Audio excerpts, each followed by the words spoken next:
Halo teman-teman semua, gimana kabarnya? Semoga dalam keadaan sehat selalu ya. Oke, pada kesempatan kali ini mengingat kita sudah mendekati UAS, kita mesti persiapan ya tentunya. Di sini saya sudah menyiapkan tryout tentang statistika. Teman-teman sebelum melihat pembahasannya bisa terlebih dahulu mengerjakan soalnya. Saya share link Google Drive-nya, Google Form-nya nanti di link description. Silakan teman-teman mencoba terlebih dahulu. Barulah nanti setelah teman-teman mengerjakan, kita lihat bersama pembahasan. Oke, di sini saya perlihatkan sedikit bentuk dari ininya ya. G-form-nya seperti ini. Uh, Bentuk soalnya pilihan ganda semua. Anda bisa memasukkan nama Anda di sini. Kemudian di sini ada 6 soal dengan 5 soal berbobot 15 poin dan satu soal nanti berbobot 25 poin. Untuk cakupan yang kita akan lihat adalah yang pertama adalah tentang sampling distribution, satu soal, kemudian ada tentang uji hipotesa ya, uji hipotesa satu populasi di soal kedua, kemudian ada yang berhubungan dengan regresi linear, kemudian next ini adalah uji hipotesa lagi namun di kasus dua populasi, dan selanjutnya adalah analysis of variance atau ANOVA. Di sini uh, diberikan tabel ya, akan dihitung F-nya gitu. Dan terakhir ini adalah analisa ini ya, table of contingency table analysis di sini. Di sini yang poin terakhir agak besar karena dia agak panjang. Ya, ini teman-teman nanti bisa uh, klik link yang ada di deskripsi dan dicoba dikerjakan dulu. Oke,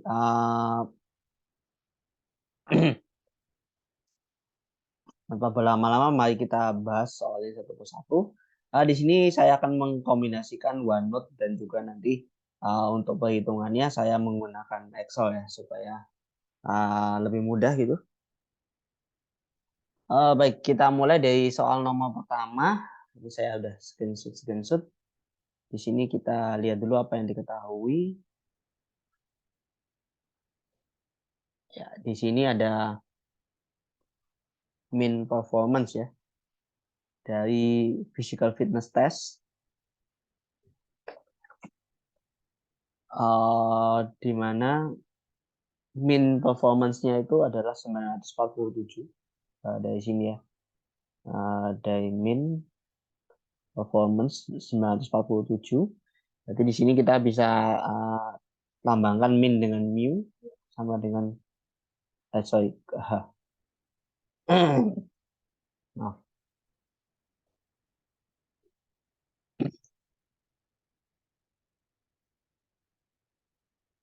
947 terus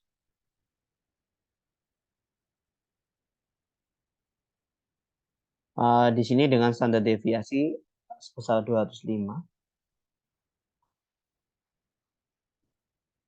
Jadi sigmanya sama dengan 205. Kemudian di sini kita ini populasi ya. Min populasinya 947, sigmanya sebesar 205. Di sini diambil random sampel sebanyak 60. Jadi di sini N-nya adalah 60. Kemudian di sini akan kita ditanyakan berapa probabilitas sampel min itu kurang dari 900. Di sini sampel min itu kita random variabelnya adalah X bar. Seperti ini, X bar ini terdiri dari nanti 60 sampel ya. X bar ini terdiri dari 60 nanti. Atau nanti ini cukup kita tulis sebagai X bar aja. Ini 60 mengindikasikan bahwa sampel size-nya sebesar 60. Kemudian yang ditanya adalah probabilitas X bar ini kurang dari 900. Nah, ini yang ditanyakan di soalnya. Oke, dan ini adalah semua yang ada di ketahui dari soalnya ya. Di sini kita lihat karena N kita ini sudah lebih dari 30, berarti distribusi X bar menurut central limit theorem dia mendekati normal sehingga kita bisa menggunakan pendekatan distribusi normal di sini. Di sini yang perlu kita ketahui adalah distribusi dari X bar ini memiliki min, dia sebagai random variable minnya itu sama dengan min dari populasi yaitu 947. Namun standar deviasinya berbeda. Standar deviasinya adalah sigma per akar n, gitu ya. Berarti di sini dia adalah 205 per akar 60. Ya, untuk sementara kita diamkan dulu 205 per akar 60. Nah, nanti kita akan masukkan aja di perhitungan kalkulator ya. Kalau Anda mungkin bisa dengan kalkulator, namun nanti saya akan Excel. Di sini X bar itu normal dengan min 947 dan standar deviasi sebesar 205 dibagi akar 60. Nah, kemudian untuk melakukan perhitungan kita menggunakan ini ya, transformasi Z, yaitu Z sama dengan di sini X bar 947 dibagi sama 205 akar 60. Ini sama dengan X bar min 947 dibagi 205 dikali akar 60. Seperti ini. Oke, di sini karena kita udah punya angka ya 900 ini. Berarti ketika X barnya itu 900, maka nanti Z yang berkorespondensi adalah 900 dikurangi 947. Kita bagi dengan 205 dikalikan dengan akar 60. Seperti ini. Nanti bisa ya mungkin kita coba sambil kalkulator di Excel ya.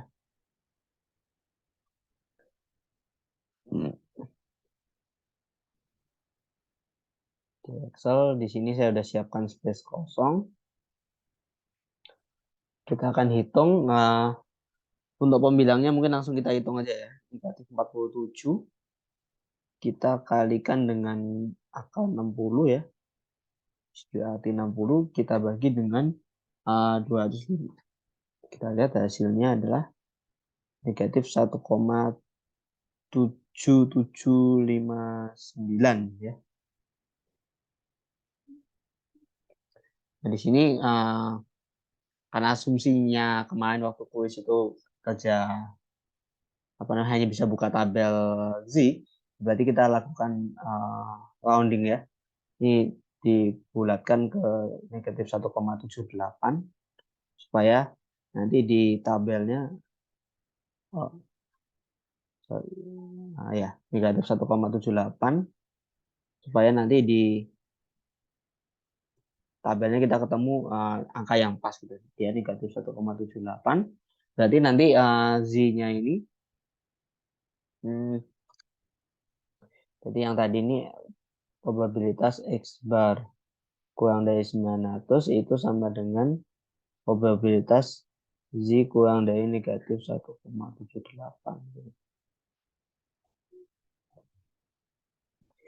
Ini berarti kita akan menyesuaikan ya dengan tabel yang kita pegang, yaitu nanti nilai tabelnya itu menunjukkan apa gitu. Di sini tabel yang kita gunakan adalah yang tipe seperti ini, di mana nanti nilai-nilai di tabel ini menyatakan luas dari 0 sampai Z yang dimaksud gitu ya. Nah, di sini kita berada di negatif 1,78.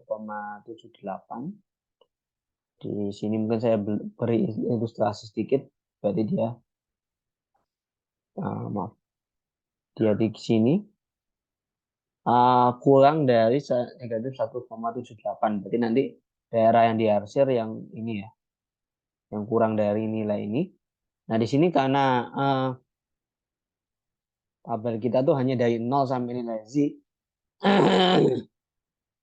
Berarti nanti yang akan kita ketahui itu adalah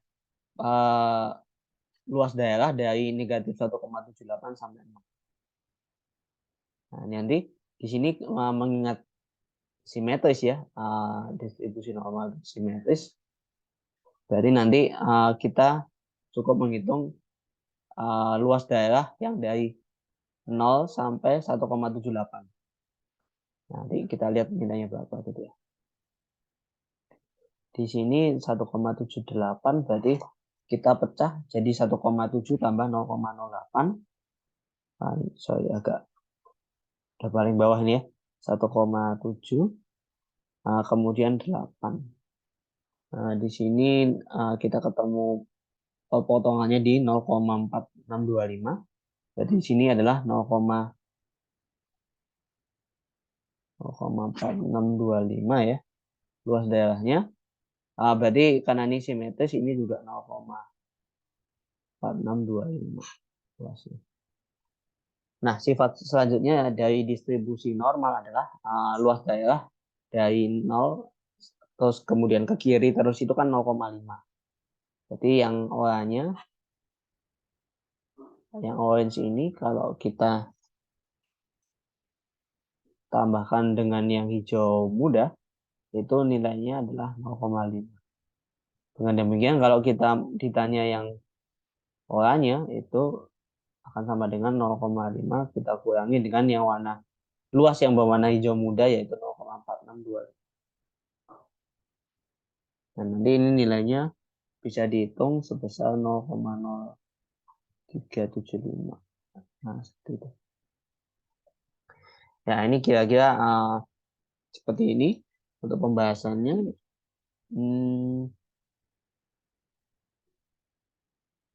Ya, nanti kita sebenarnya udah dapat hasil akhirnya yaitu sebesar 0,0375. Nah, sekarang kita tinggal salin di ininya ya, di OneNote-nya berarti karena karena tabel kita itu menghitung dari 0 sampai Z, berarti di sini sama aja 0,5 dikurangi probabilitas Z antara 0 sampai 1,78. Itu ini dikurangi 0,4625 seperti ini. Dan hasilnya adalah 0,0375. Ini berarti probabilitas sampel min yang berisi 60 sampel ini kurang dari 900 adalah sekitar ini berarti 3,75% gitu ya. Cukup kecil peluang.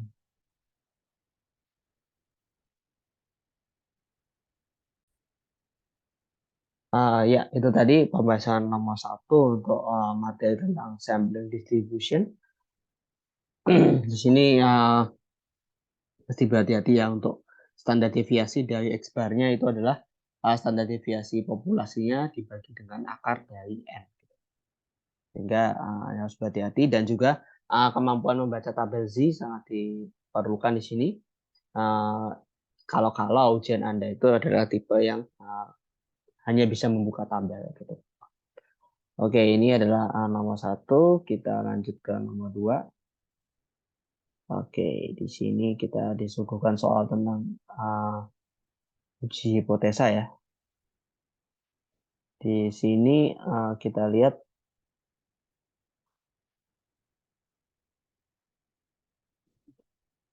sepertinya ini agak sedikit kepotong.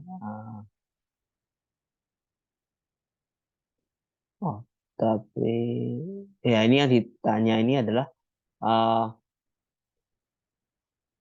informasi apa yang akan ditanya ini di sini ya. Apakah reasonable untuk menyimpulkan bahwa mean number dari residen orang yang tinggal itu di retirement community household ini kurang dari 3,13. Nah, ini adalah pertanyaannya. Di sini kita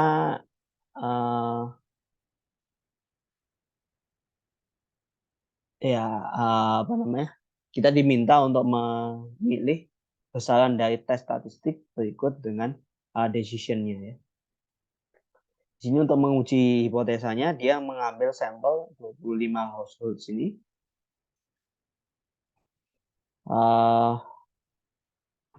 Dan ternyata didapatkan min sebesar 2,86.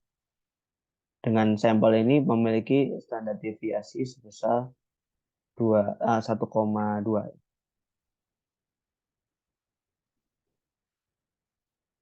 Nah, ini. Kemudian di sini sebetulnya ada asumsinya, yaitu sampel berasal dari populasi normal, cuman di sini soalnya memang sudah kesepakatan bersama di kelas ya diasumsikan itu, jadi tidak dituliskan secara eksplisit di soal. Oke, kita tulis dulu apa yang kita ketahui. Di sini kita mau ngapain gitu kan ya. Hipotesanya apa. Kemudian, oh ya, ini level of significance 0,05 ya. Di sini yang ditanyakan ini min ya. Klaim kita adalah min orang-orang yang tinggal di household itu. Misalkan min populasinya adalah mu. Di sini karena ada kata kunci less than, berarti dia di sini kita bubuhkan tanda kurang dari sama dengan less than 3,13. Kalau H1-nya seperti ini, berarti H0-nya adalah 3,13 ya. Kemudian di sini beberapa hal yang kita ketahui dari sampel itu adalah N-nya, jumlah sampelnya adalah 25, kemudian X bar-nya adalah 2,86, dan standar deviasinya tadi adalah standar deviasi sampel adalah 1,2. Ini yang diketahui.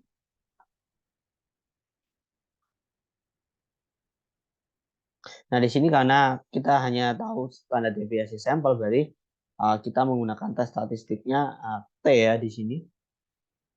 Di sini tes statistiknya T dirumuskan sebagai X bar dikurangi mu dibagi sama S per akar dari N. Jadi ini bisa kita substitusikan. X bar-nya 2,86 kurangin mu. Di sini saya tekankan dia mu 0 ya. Mu 0 itu mu yang diklaimkan sebesar 3,13. Saya beri mu 0 supaya tidak bingung dengan mu sebagai lambang dari yang min populasinya. Kemudian dibagi dengan S 1,2 dibagi sama akar N. Nah, di sini akar N kan akar dari 25 adalah 5 gitu ya. Nanti ini bisa dihitung, dia nilainya adalah negatif 1,125. Ini tes statistik kita sebesar negatif 1,125. Kemudian berarti kita udah tahu ya ancang-ancang, yaitu opsi 1 dan 3. Ini yang sasaran kita kalau nggak di opsi 1 ya opsi 3. Tinggal sekarang H0-nya rejected atau tidak rejected ya. Nah, di sini kita perlu lihat rejection region atau yang saya tulis R. Di sini kan tipe tesnya left wandel ya. Left wandel. Dengan demikian H0 ditolak jika di sini tes statistiknya T kurang dari negatif T. Parameter dari T-nya adalah 5%, 0,05 dengan derajat kebebasan. Di sini kita hitung.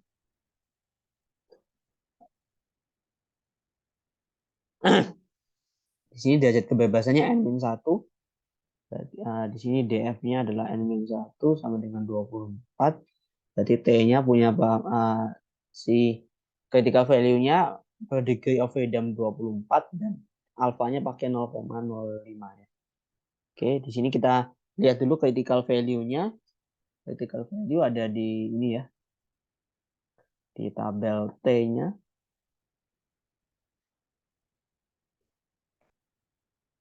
Di sini kita mungkin menuju ke 24 dulu sebagai DF. 24 sebagai DF. Jadi di baris ini. Kemudian kita perhatikan tes kita ini tipe one tail dengan alpha 0,05. Berarti dia kolom kedua ini ya. Level of significance for one tail alpha 0,05 dan 24 berarti ya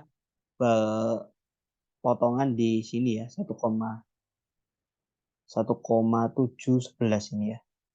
Nah, sekali lagi di F-nya dicari dulu 24, kemudian di sini kalau tipe tabel ini ada dua ya.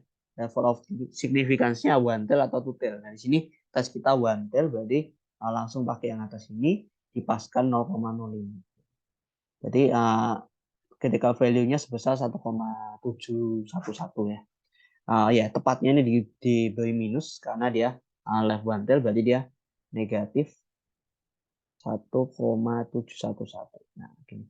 Jadi decision rule kita adalah reject H0 ketika T-nya kurang dari negatif sekian.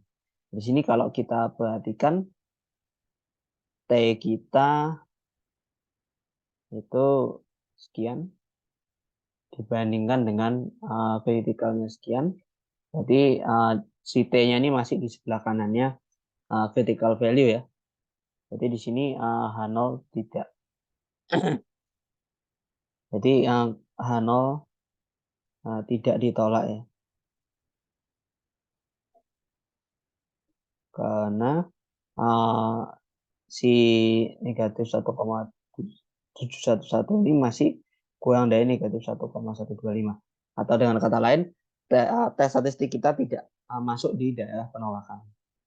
Jadi di sini H0-nya tidak ditolak, sehingga opsi yang tepat adalah yang pertama ini ya. Tes statistiknya sekian dengan H0-nya tidak ditolak. Oke, ini adalah pembahasan mengenai nomor 2, uji hipotesa satu populasi. Oke, kita lanjut ke soal berikutnya. Oh, belum saya copy. Soal berikutnya ini. Ini sepertinya kita tidak perlu tulis-menulis ya di sini. Kita diberikan tabel. Tabel ini adalah tabel hasil dari regresi linear. Di sini independent variabelnya adalah yang size itu dilambangkan dengan X nanti untuk pelambangan rumusannya. Kemudian kita diminta untuk ini ya, regression equation-nya yang mana gitu ya. Nah, di sini untuk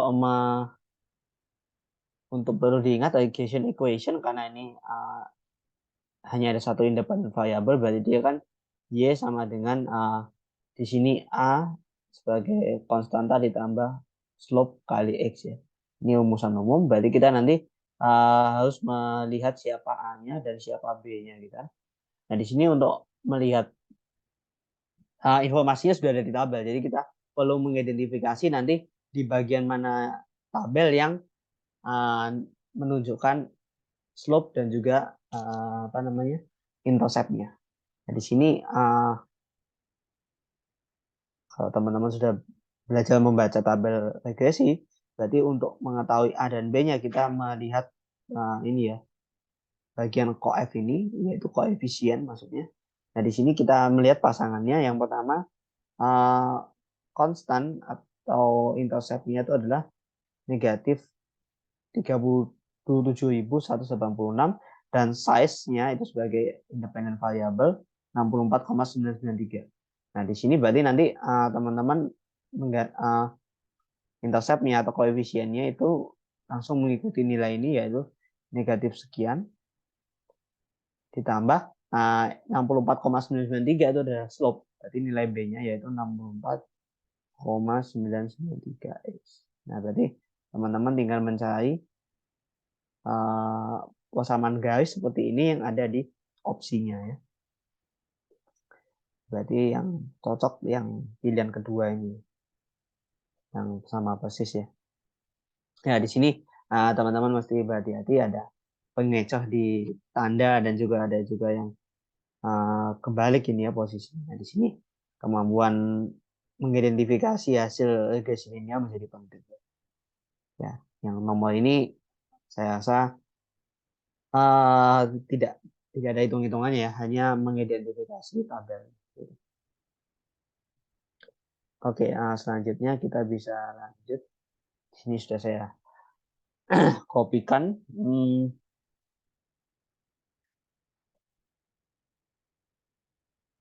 Ya, mungkin kita ini dulu, Pak.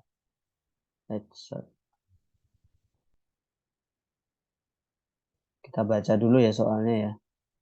Di sini ada studi yang mengkomparasi time spent together by single and dual owner couples. Jadi ada dua, yang single owner sama yang dual owner. Oke. Yang dibandingkan waktu nonton TV bersama-sama. Di sini ada yang pertama yang bagian single. Single owner ini punya min sebesar 61. Jadi di sini saya bisa tulis X1 bar itu adalah 61. Kemudian standar deviasinya S1 adalah 15,5. Ini kemudian yang dual earner itu punya min number 48,4.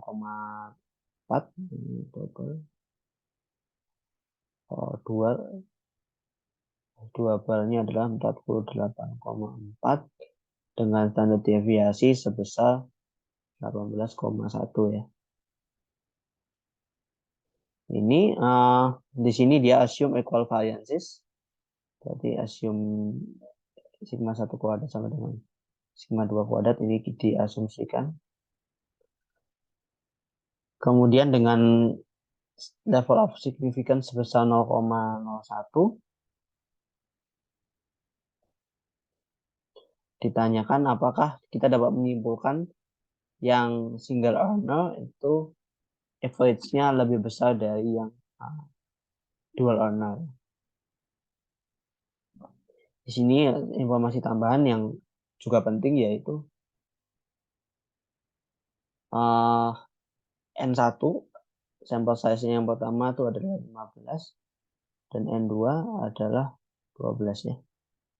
Di sini diminta tesnya pakai yang light wonder. Ya, di sini kita perlu memperhatikan ini agar tidak salah dalam menentukan tes statistiknya. Karena yang ditanya di sini hanyalah tes statistiknya. Nah, jadi kalau kita nggak pas wonder atau right or left-nya itu nggak pas, nanti bisa beda di plus minusnya. Oke, di sini kasusnya adalah two populations ya. Assume equal variances. Kemudian ini adalah semua yang kita ketahui. Oke, sama juga di sini ada asumsi bahwa kedua sampel berasal dari populasi yang normal ya. Nah, ini kita ditanyakan tes statistiknya aja. H0, H1-nya ya. Mungkin nggak apa-apa kita tulis juga hipotesisnya. Di sini single diberi indeks 1 dan dual diberi indeks 2. Jadi di sini minta light one. Dan apakah yang single owner more than yang dual owner ya. Berarti di sini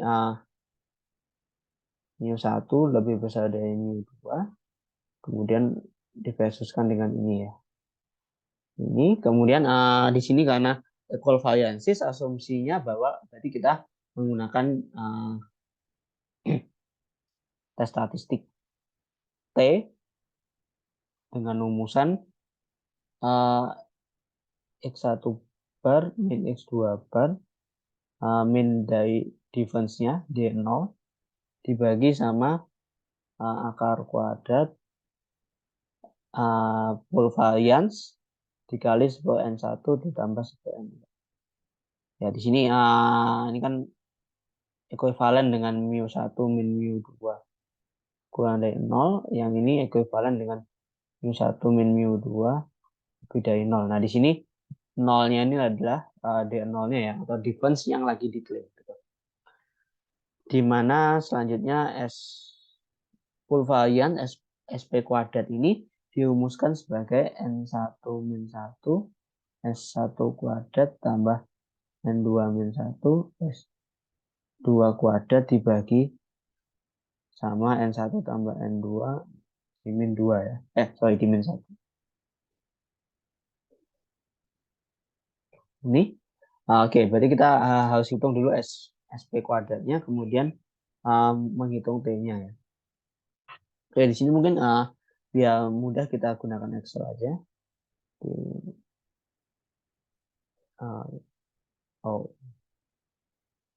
Oke, di sini kita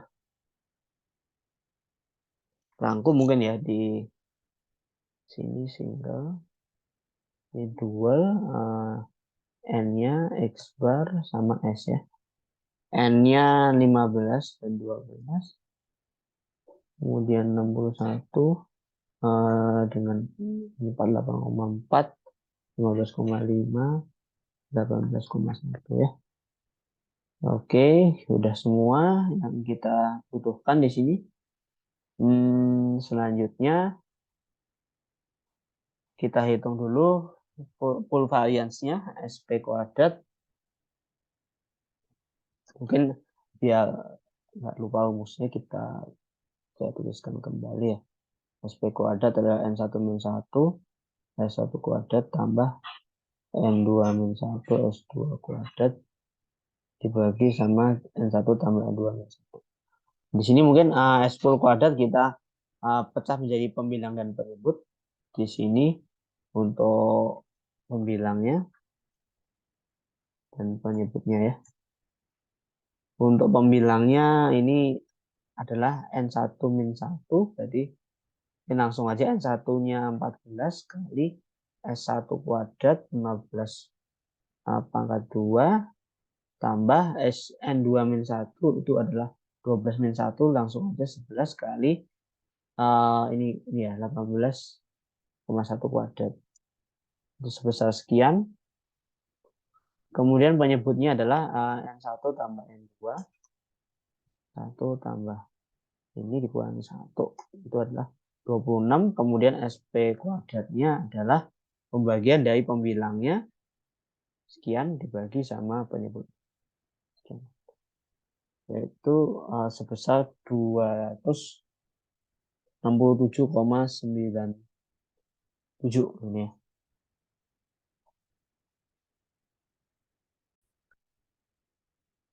Oke, maaf, sepertinya saya membuat kesalahan. Ini harusnya min 2 ya ini ya. Sorry. Harusnya min 2. Penyebutnya min 2. Jadi kita harus mengubah di sini. Ini min 2. Sekian, sama kita juga harus mengubah yang di OneNote-nya ya. Di sini 2 harusnya.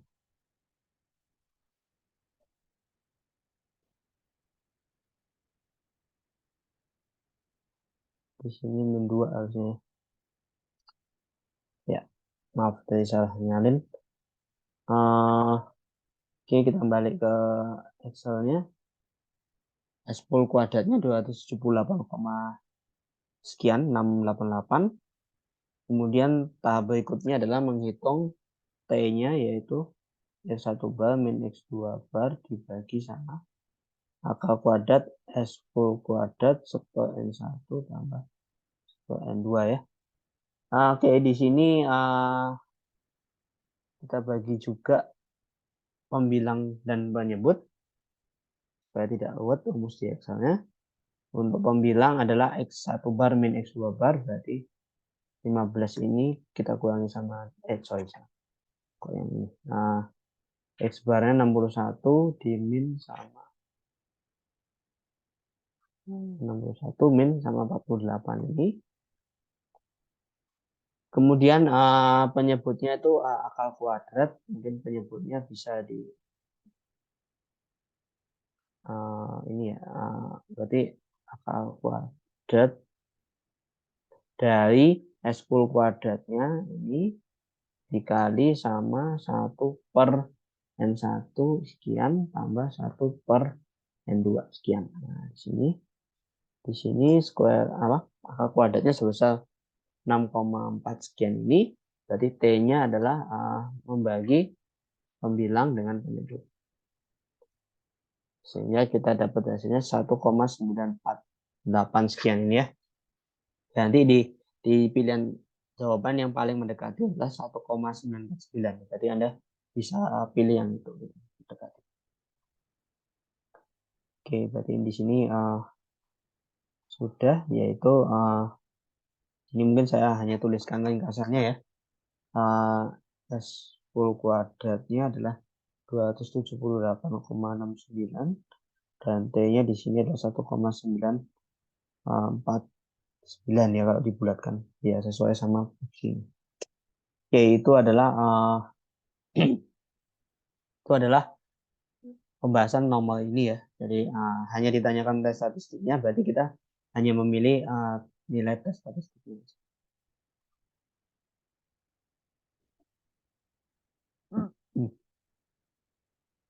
Oke, nomor selanjutnya itu adalah tentang ini ya, tabel ANOVA gitu. Kita diberikan potongan tabel ANOVA.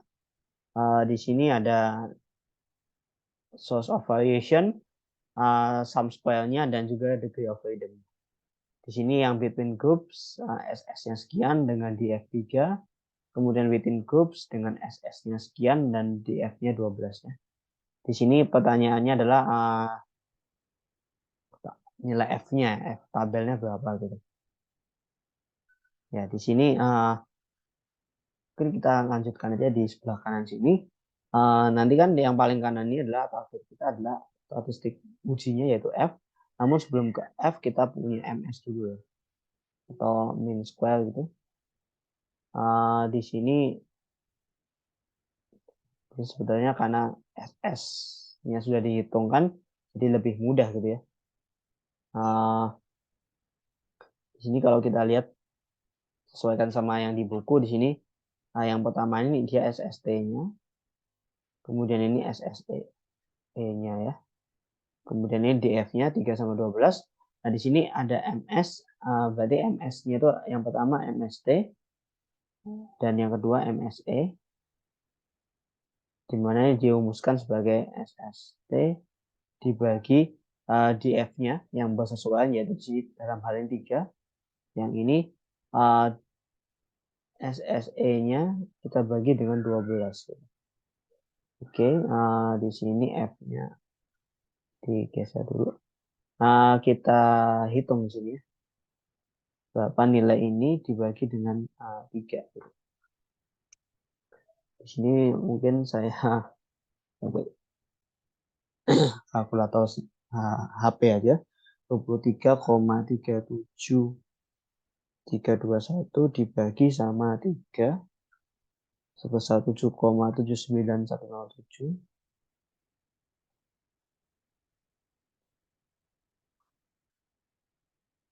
Kemudian yang bawahnya itu adalah 9,726 dibagi sama 12. Hasilnya adalah 0,8105.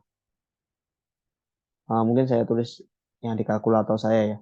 1 sekian 1,4 ya. Nah, kemudian yang terakhir F ini adalah pembagian MST dengan MSE ya. Jadi ini istilahnya tabel ini kita kerja dari kiri, kita bagi sampai di yang paling kanan yaitu F sebagai tes statistiknya. Di sini berarti kita tinggal membagi 7, sekian ini dengan 0,81 sekian. 7,79107 dibagi dengan 0,810514. Hasilnya yang 9,6125 ya. 9,6125 sekian. Jadi berarti opsi yang cocok adalah opsi yang cocok adalah opsi kedua ya. Yang lain hanya bolak-balik di angkanya aja ya. Di sini. Jadi jangan sampai terkecoh untuk pilihan ganda. Oke, ini untuk yang soal tabel ANOVA tidak terlalu ribet, hanya kita perlu mengerti aja bagaimana mendapatkan F, yaitu dengan menambahkan kolom MS dan juga nanti F, dan juga mesti mengetahui bagaimana rumusan-rumusan dari setiap langkah. Oke, kita beranjak ke soal yang nomor terakhir. Di sini tentang ini ya, tabel contingency analysis. Dan nanti ini pengerjaannya agak cukup panjang ya. Jadi maka dari itu poinnya 25. Di sini yang akan ditanyakan adalah apakah ada relasi antara job ratio dan age. Tapi yang nanti harus Anda isikan jawabannya cukup tes statistik Chi-square-nya berapa gitu. Sini sudah diberikan di tabel ini. Mungkin saya nanti kita akan hitung di Excel supaya mudah. Di sini untuk diketahui nanti dalam rumusannya mereka semua ini frekuensi di tabel ini, tabel kontingensi itu dilambangkan oleh FO. Kemudian kita beri lambang IJ untuk mengetahui tempatnya. Jadi nanti kita akan memandang angka-angka ini sebagai matriks.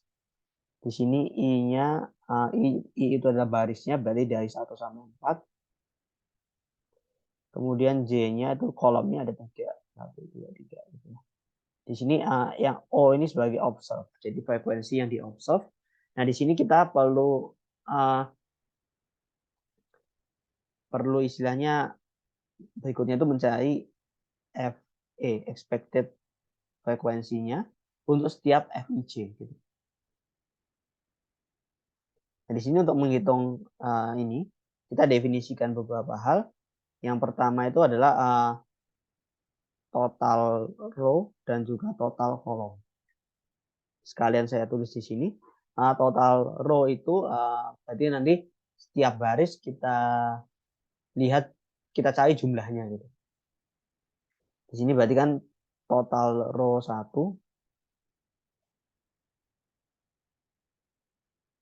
Di sini dia total row 1. Nanti ada total row 2, total row 3, dan total row 4. Nanti yang total row 1 ini berarti kita fokus di baris ke 1. Kemudian kita jumlahkan mereka.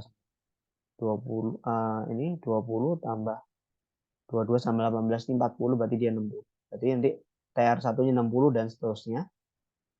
Kemudian analog kita definisikan TC, total kolom 1, total kolom 2, dan total kolom 3. Nah, di sini misalkan kita fokus di kolom kedua. TC2 itu berarti angka-angka di kolom kedua kita jumlahkan. Ini, Berarti dengan kata lain 18 kita tambahkan dengan 46, ditambah 63, ditambah dengan 43. Nanti hasilnya ini 170. Gitu. Ya, nanti kita akan lihat detailnya di Excel ya untuk jawabannya.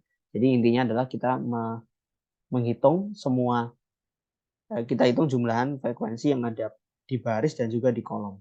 Nah, kemudian FIJE, nanti ada GT atau gain total, itu adalah sigma dari total row yang nanti sama juga dengan sigma dari total kolom. Jadi nanti salah satu aja TR atau TC-nya yang dijumlahkan. Kemudian FIJE itu dirumuskan sebagai TRI. Nanti kita kalikan dengan TCJ.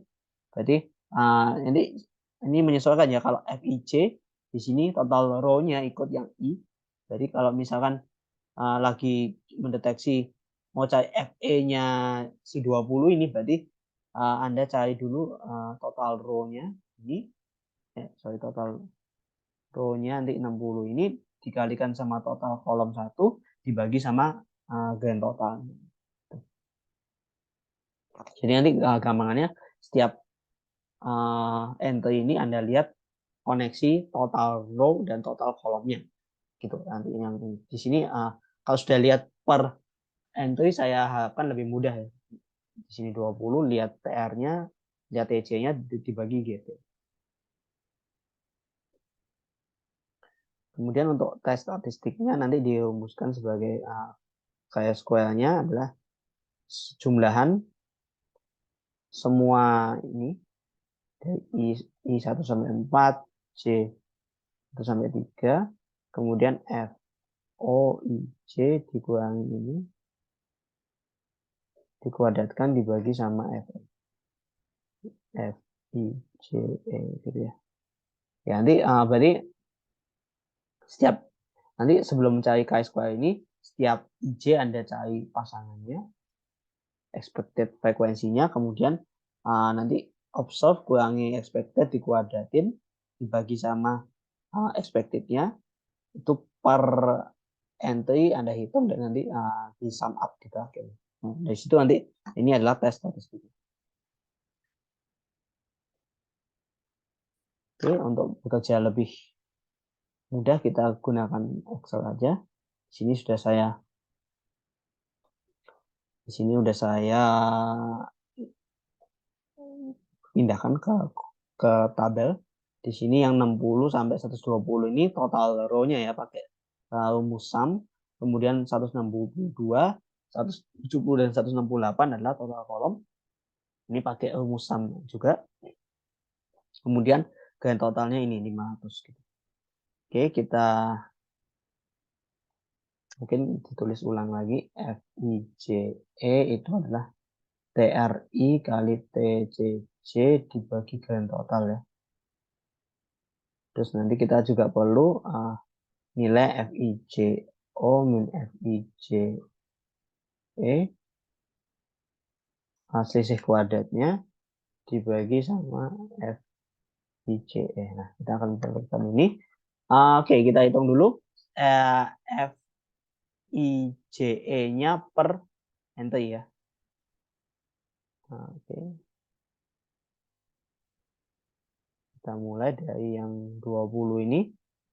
FE-nya berarti kan perkalian total row-nya dikali total kolomnya dibagi sama grand totalnya ya. Nah, oke, hasilnya sekian. Nah, di sini nanti kan biar kita bisa drag rumus ya, berarti kita lakukan modifikasi sedikit di yang pertama ini. Kita lihat ada 3 yang perlu dikalikan, total row, total kolom, sama nanti yang dibagi sama grand total. Nah, di sini grand totalnya kan fix, berarti biar nanti pas ngedrag nggak geser gitu, kita kunci si grand total dengan F4 di sini. Kemudian nanti yang nggak berubah itu kan TC-nya ya. Ya, kalau yang bagian low ini kan kalau ke bawah itu TC-nya nggak berubah, berarti C10 ini kita kunci. F4, nah F6 nggak perlu kita kunci karena nanti waktu di drag dia akan mengikuti toh berikutnya kan F7, F8 dan F9, makanya F6 ini nggak perlu kita kunci gitu karena nanti kita harapannya dia akan bergeser ke sel di bawahnya. Oke, enter, kemudian kita bisa drag di sini dan langsung jadi FE-nya. Kemudian kita move ke kolom kedua. Ini mungkin kita selesaikan dulu setiap FE-nya, baru kita cari kuadrat, sisi kuadrat dibagi FE-nya ya. Di sini sekarang 18 ini berarti dia di sini TR1 kali sekarang TC-nya jadi TC2 ya, karena 18 di kolom kedua, di sini fix dibagi sama grand totalnya.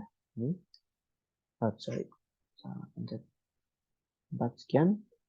FE-nya sekian dan di drag ke bawah sekian. Kemudian yang terakhir kolom 3 itu adalah ini kali TC3 ya sekarang ya, karena kolom ketiga dibagi sama grand totalnya 500 sekian, terus di drag ke bawah. Oke, hasilnya sudah mulai nampak ini ya. Kemudian kita lanjut ke yang ini, FIJO min FIJE dikuadratkan dibagi FIJE. Di sini berarti sama dengan ini min ini kuadrat bagi sama FE. Kemudian ini bisa kita drag ke bawah biar cepat. Kemudian ini adalah ini min ini kuadrat dibagi sama FE-nya di G15. Ini di G15. Sekian. Kemudian yang ini adalah ini min ini pangkat 2 dibagi sama ini. Sekian. Nah, berarti kita udah cari semua per enter ya. Sekarang yang kita perlukan adalah jumlahnya. Berarti di sini sum dari mereka semua ini. Kemudian kita drag aja ke kanan. Ya, satu lagi yang kita perlukan ini kita nggak perlu ya, ini nggak perlu, ini juga nggak perlu. Nah, oke. Jadi setiap kolom subtotalnya itu sudah ada ya.